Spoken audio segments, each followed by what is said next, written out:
Hello guys, so karon laag ako to diri sa Danau Balod Masbate.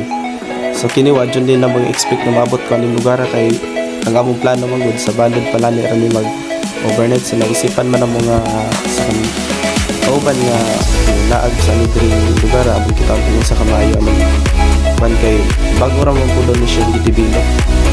Then so among gitry gari ang nakita nga may mga sakay-sakay, may mga balsa. So, kung kasat itong tao diri nga among napangutana, 100 mo na ang bayad. So, diri nindot din siya bubutang ng pagkaon ng balsa. So, sa tubig yung makita diri grabe gintas itong tinawa kay so may tubig stapay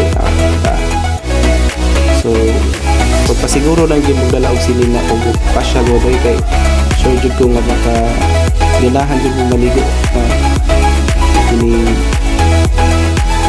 sa katima sa tubig yung makita kay bugnaw man siya kay may mga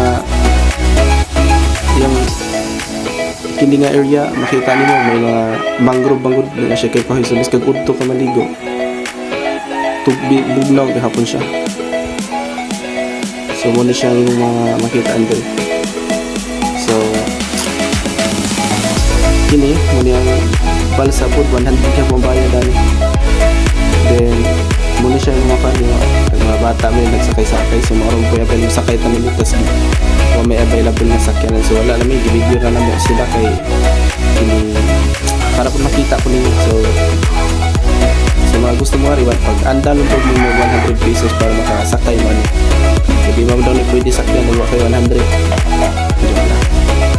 so basta madingaw dito ka kayo lutaw-lutaw lang mo dito halag yung kabaw mo.